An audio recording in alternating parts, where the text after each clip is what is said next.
US versus Iran.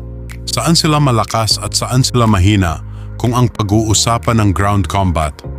Ang US ay malakas sa technology at firepower, kaya nilang durugin ang air defenses, mga base at infrastructure ng Iran. Pero ang kahinaan ng US ay ang terrain ng Iran. Mabagal ang pag-advance ng tropa dahil sa bundok at disyerto at delikado pa silang maambush. Tandaan, ang Iran ay mas malaking bansa kaysa sa Iraq at Afghanistan.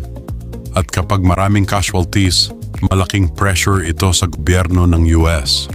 Ang Iran naman ay malakas sa sarili nilang lupa. Dito nila maipapakita ang kanilang asymmetric warfare at mosaic defense strategy. Pero ang kahinaan ng Iran ay ang kanilang air force na hindi kayang pantayan ng air power ng US.